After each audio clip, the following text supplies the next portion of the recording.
If you think about what other people perceive you of all day long, you will go insane. Hello everyone and welcome to the Web3 CMO Stories podcast. My name is Yuri Belast, I'm your podcast host, and today I'm so excited to be joined by Melanie. Hey Melanie, how are you? Hi Yuri, how are you? I am good, Melanie. Already made my morning walk here in Lisbon where it is sunny. I see it's snowing over there where you are at. Yes, the never-ending snow and winter. Right. Yeah, guys, if you're now wondering who am I talking to, Melanie Borden is the founder of the Borden Group, an executive visibility advisory firm helping leaders translate expertise into measurable growth across modern search. She's a trusted personal brand strategist and GTM advisor for leaders to align their expertise with digital presence and future-proof their careers. I love that we have so much in common, Melanie, so I'm so excited to have you here. By the way, one thing we have in common too is that you have written a book, Theater of the Mind, explores the internal narratives that shape how leaders show up publicly. So where does visibility really begin before strategy channels or even confidence enters the picture? Such a good question. What I believe and what I've seen from the clients that I've worked with, and even going from my own personal experience, is that many times what happens is there's some sort of an event, whether it's something with the company. We are looking to launch a new product in Q2. We are positioning ourselves for IPO. Our competitors are doing this. There's generally something that happens in the market with the business that someone makes the decision, this is something that I need to do. And where do I go from here?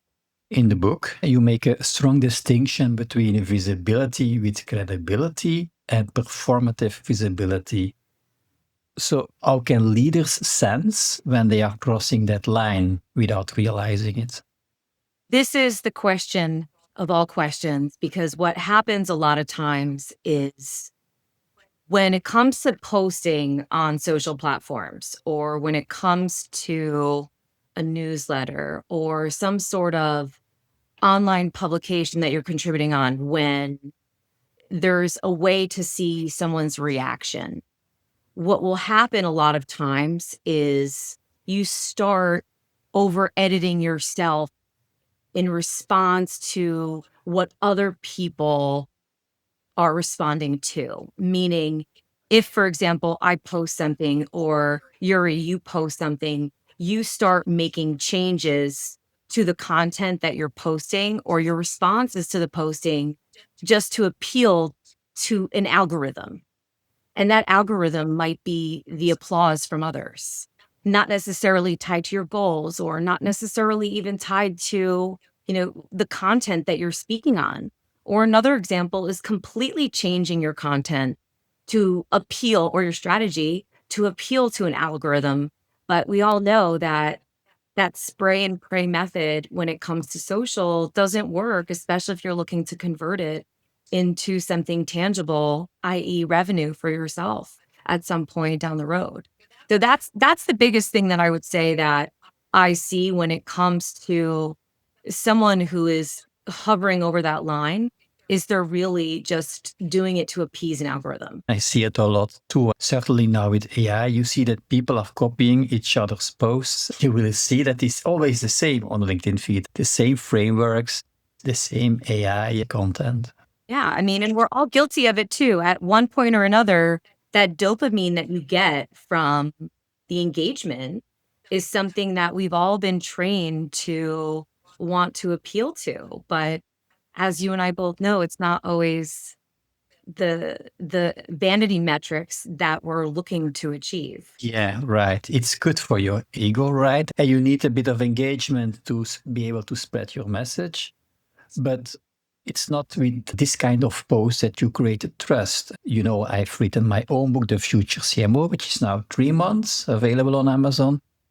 It's also about trust. And I kept noticing that trust is not created by the content itself, but by what leaders do before they speak. Where do you see leaders unintentionally eroding trust long before they speak?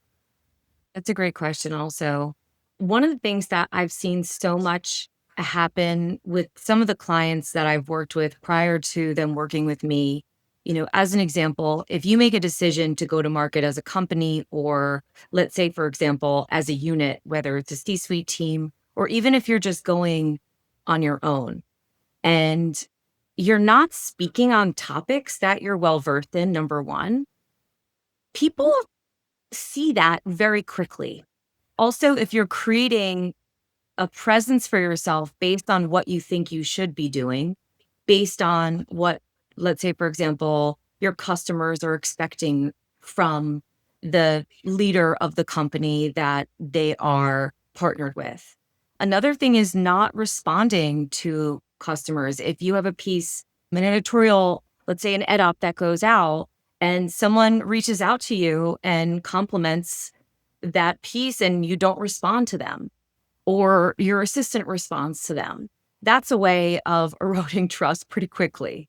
And doing that at scale on a platform like LinkedIn, everything is visible that you do. Every post that you do, every comment that you make, every reshare, everyone can see it. And so if you're not responding as an executive to some of the commentary, it will erode trust pretty quickly. Yeah, and also the comments are very visible on LinkedIn. So the comments that you make on other people's posts also build, your brand or how people see you. Now, many founders and CMOs feel pressure to be seen, but not fully understood. So what internal misalignments tend to surface when someone steps into more public leadership? So, as an example to that, internal alignment, let's say, for example, you have spent the last 10 years climbing the ranks within your company, or perhaps you left to start your own company. And many times, what will happen is who you are as a person hasn't necessarily caught up yet to the role that you have. And so, this internal alignment with understanding is not necessarily to be bolder or to post more. It's really to close the gap between who you are and your career, and how people are already responding to you. And when you can close that gap, essentially, it stabilizes and it feels more calm instead of a performance, which a lot of people ultimately feel that they are doing when it comes to being visible, whether it's in the media or it's on a social platform. So having that gap close definitely helps with presenting who you are to the public at scale. All my questions are linked to that, to your book and personal branding. You argue indeed that personal branding is leadership in public, not vanity. So how does a leader's internal identity directly shape the external signals people respond to? This is another really great question, and it's something that happens even subconsciously. It's not something that you're performing. It's something that happens. It almost leaks out of you. So if you are posting content, if you are going on podcasts, and you are not truly being yourself in your element, talking on subjects that you are knowledgeable in, if your internal message to yourself is, I need to be careful, I need to think about legal, I need to be liked, this is something that people pick up on, and they pick up on it very quickly. And so when you have clarity about who you are, if you have clarity about what it is that you are the most knowledgeable on, if you can speak to it, and that's what always helps as well. If someone is looking to go to market as the thought leader in their industry, talking about the subjects that they are the most knowledgeable on, and understanding that it's not about you, who you are, it's about leading, and it's about sharing your content so it feels grounded and it feels as if it's something that is coming from a place of knowledge, not from a place of, I need to say this because if I don't, it's going to upset the board, Or if I don't talk about this in this particular manner, it's going to feel just agreeable instead of, directional, as an example. I also see that sometimes leaders are afraid to speak, are afraid to give their opinion because of political reasons. On my podcast also, Melanie, sometimes I have leaders from big companies that are on the stock market, and then, they really need to be careful what they're saying or what can be said or not be said. But in your experience in general, what fears are most commonly keep experienced leaders from fully owning their voice, even when they have real expertise to share? The number one the number one thing that I see is someone who's over preparing, right? If someone is going back into the draft and rewriting it or re-editing it, or as another example, which is something that I've seen happen multiple times, is sharing a document with multiple people on the same C-suite team to edit somebody's posts, right? So just over preparing, over editing, delaying because they feel that they're not ready or it's not the right time yet. Or another example is knowing the guidelines and the guardrails, so to speak, for the company, but still, wanting to push it through legal for legal to say, no, you can't do this, or we have to edit this. Someone's in-house counsel is not necessarily going to match the voice of someone who's on the forefront of tech, as an example, because it's just not going to match. So people come up with reasons to delay and to not do it because of the fear of being judged, the fear of upsetting, their shareholders, the fear of really saying the wrong thing or upsetting someone, or what we talked about before, just not having that alignment internally yet with who they are in their career. And that's very common. Yeah, for me, actually, I also give keynotes, and because my memory is not so good, I don't prepare everything literally as I'm going to say it. I just know the concept, and it's not always perfect English because English is not my native language, but I explain everything from my heart, from how I feel it. Whereas if I would learn it by heart, it would not be so authentic. Now, these days we have AI. I wanted to ask, of course, something about that. AI reshapes search, as we all know it. It reshapes search, credibility, and perception. So, what human qualities become more valuable rather than less in how leaders communicate and build authority now? Integrity of voice.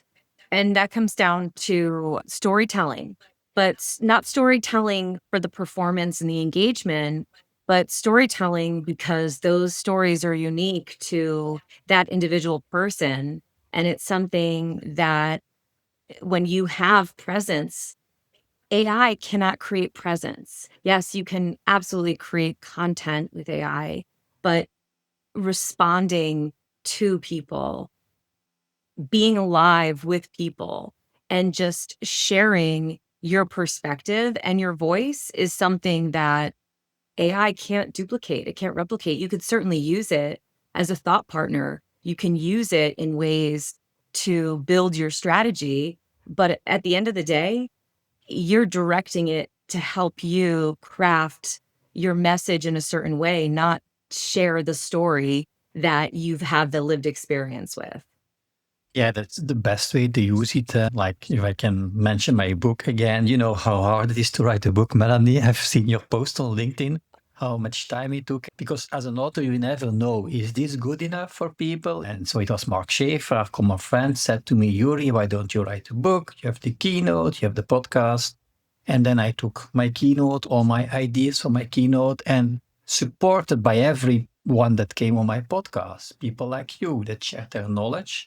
And so AI is really good at doing that, looking for trends and looking for frameworks and see what are people saying that is supporting my vision. And that's how I use AI to support me. But it's still my voice and my words. Now, you talk about building a synchronized, searchable presence. How can leaders now do that without turning themselves into a diluted or overly performative brand? This is the magic question because everyone who is a creator executives included, experience burnout at some point from content creation, content ideation, just general building online and being on screens. It creates a tremendous amount of weight on your brain, essentially. And the biggest piece of advice that I would give someone is to create KPIs that are not traditional. So, setting up non traditional KPIs is a place that I believe is a great way, in addition to having the team and the systems and the processes. So, there are some non traditional KPIs that I really like to talk to my clients about, and that I like to talk to people about when they ask me, how do I do this without being completely overwhelmed and oversaturated? Because I am so busy working on X, Y, and Z that I don't have time for this.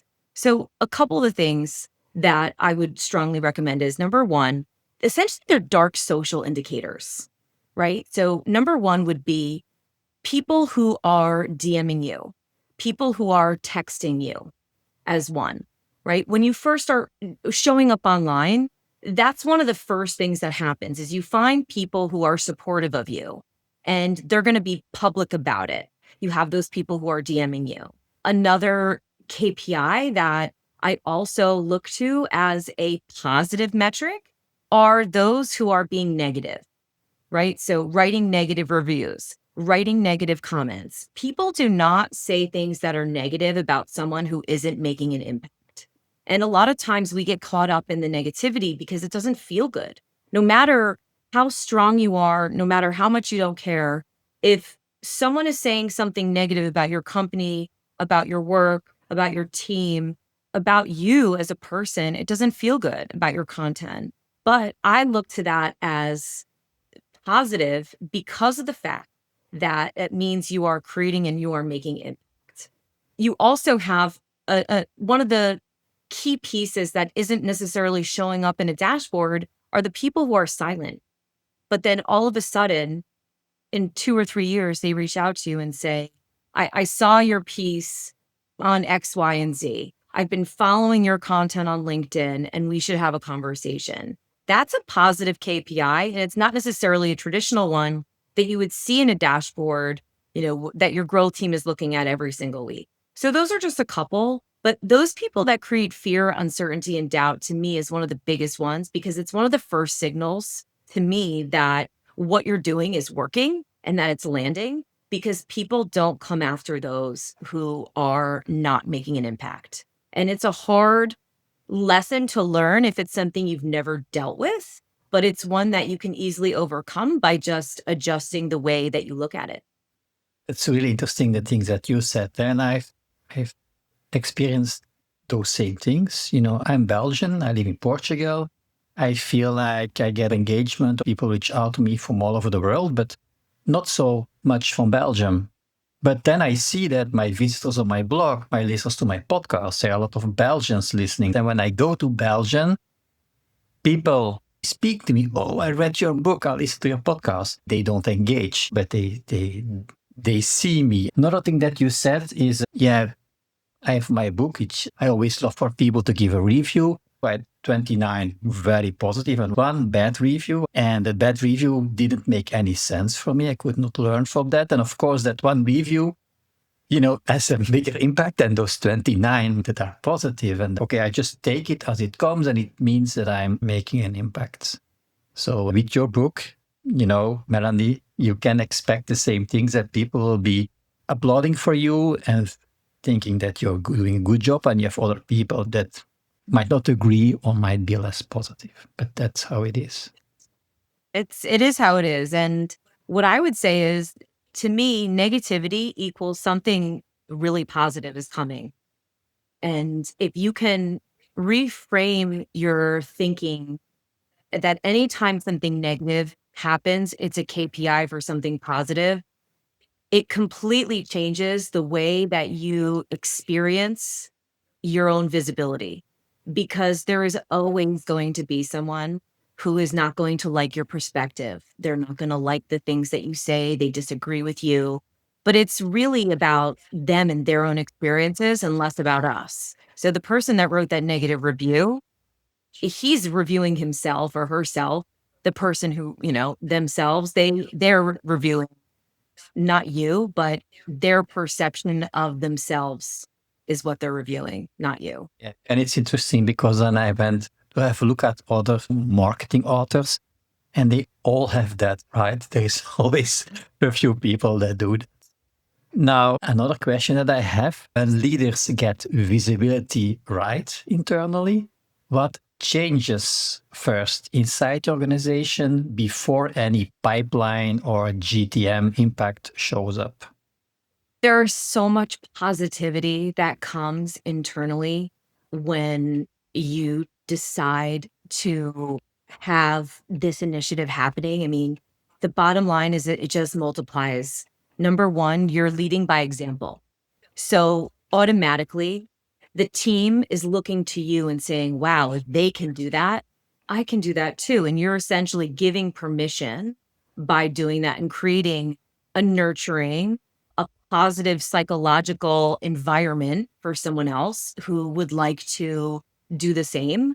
It also, as a direct result, helps with employee retention and acquisition. Something that I have seen firsthand by a number of my clients is when the leadership team steps forward, there are those who work under them that will say, hey, I want to do this too. And maybe at that time they had been thinking, I don't know if this company is right for me. I don't know if the culture is right. But when you create that internal alignment, it just creates magic. It helps with the customer perspective and experience too. Your customers now are seeing you more than just a logo and about us. They're seeing the leadership or the employees at the company who are also leaders as well. If someone is willing to take the time to step out and to display their thoughts and what they're passionate about and what they're knowledgeable in and how it can help others, you're just creating this wave. Because what it does is all of a sudden, when you have your employees seeing you do this, and you're the CEO or you're the CMO or you're in the C-suite or you're in the board, and all of a sudden your team members are doing this as well, you're creating impact at scale. It has a wave effect because you all work for the same company. You all are talking about similar topics. You are all working in the same industry. And so what happens is it creates this wave of visibility that you didn't even think would happen as a direct result. That's not paid, it's organic, it's natural, it's something that happens just from doing. And so those are really the positives that I would say happen. But, employee acquisition is another big part of it, and also client retention and acquisition too. So there's so many positives that can happen when you're looking at it from that lens and you do create the right environment for the people that work for you. I love that. Now, we are all busy, very busy. Everyone that is working in marketing. It's interesting to see how much time we spend on our computers. Therefore, I live here now in Sintra. I have participated myself in retreats. I'm organizing my own retreat. Reflection always helps you to unlock strategy, often faster than execution ever could. Why do you think that leaders rarely give themselves the space to hear their own thinking anymore? A lot of times they are, in my opinion, born with the year 19 in their birth year, right? And so, speaking from personal experience and speaking from clients that I've worked with, the misalignment from their career to who they are, where they don't necessarily see themselves yet as that person. So they haven't positioned themselves because it's not something that we were innately brought into the world with. Whereas, if you were born after the year 2000, technology has been something that has been a part of your life. But if you weren't, like us, you don't view the world the same way. It's something that you have to learn. It's something that you have to train on. It's a different muscle. right? If you're working out, if you're looking to lose weight, you don't necessarily, all of a sudden become a bodybuilder or go to a fitness competition or run a marathon. You have to train for it. So they need to just look at things from a different lens and say, okay, this is something that I have to train for moving forward. Yeah, every generation had its thing. Now, coming back to your book writing adventure, I'm curious because I also have, this experience. And when you write a book, you find out things. So I'm curious, what surprised you the most during the process? What surprised me the most was the imposter syndrome that I developed. When I started writing the book, I did not even think imposter syndrome was much of a thing. I thought it was a trendy term that people threw around. And I really didn't believe that it was something that I ever had or that I had. But when we talk about that internal alignment and, when you have success in a short period of time, a lot of times who you are as a person doesn't catch up to where you are. And so what I was finding during writing the book that I wasn't where I thought I was. I never took the time to say, wow, this is something that bothers me because I kept thinking to myself, who's going to read this? How do I know that I know the most on this? Even though I have worked on so many projects and I feel that I am perfectly skilled to be able to lead on this at any point in time, I started doubting myself a lot while I was writing the book. And one thing led to another. I ended up rewriting my book 3 times during the process, during this whole 18-month process. And I laugh because it changed the book. It completely changed the book because I talked from my experience, which also was the experience of many of the people who I've worked with.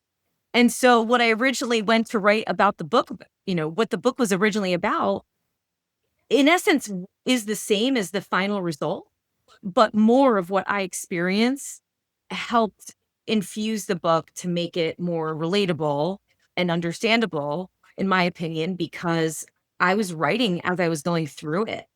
And I got to the other side by the time I finished. And that was the biggest victory for me, was getting through that period. But it is definitely, if you want to challenge yourself, write a book.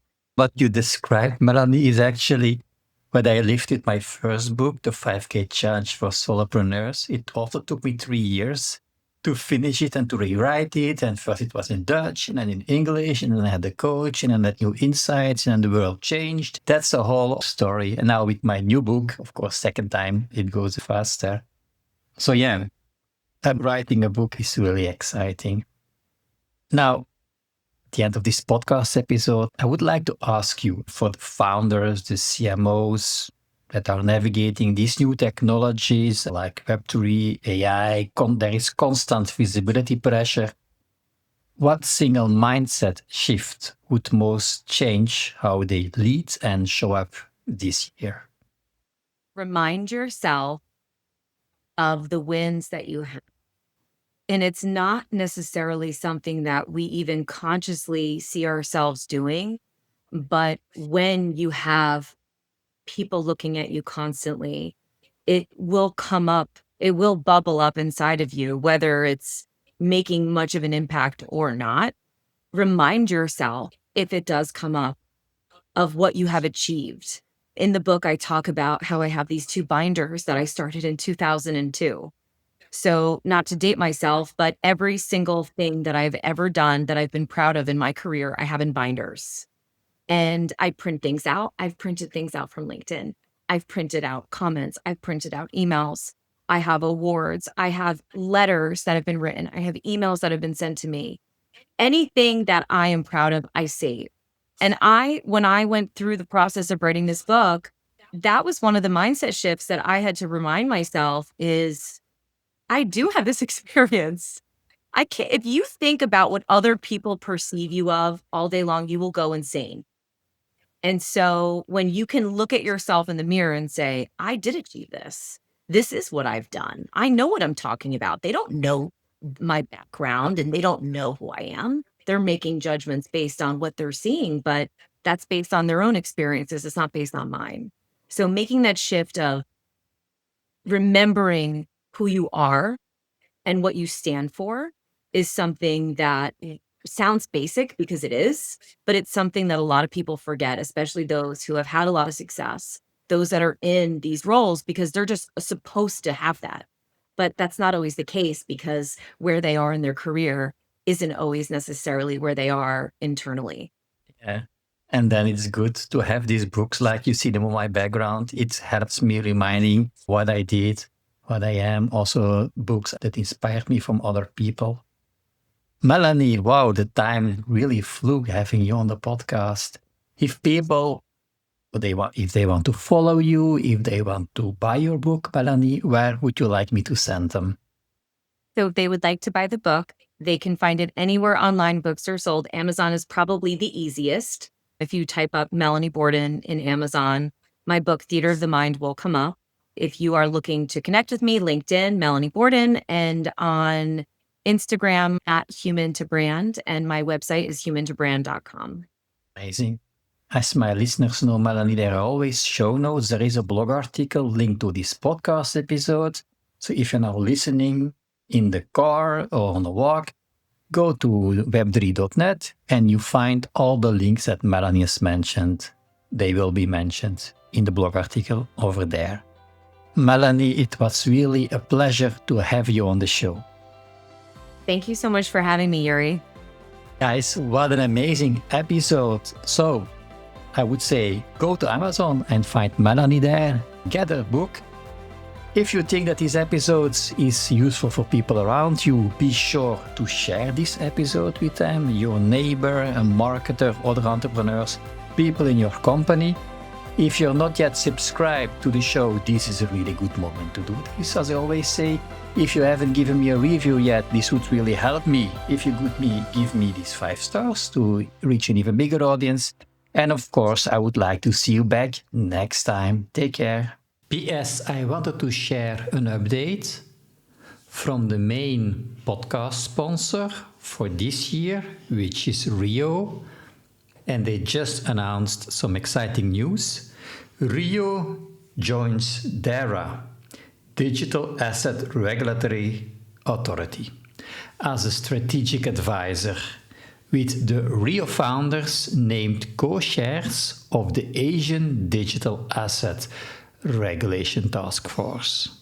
Check out the social media of Rio Digital for more information.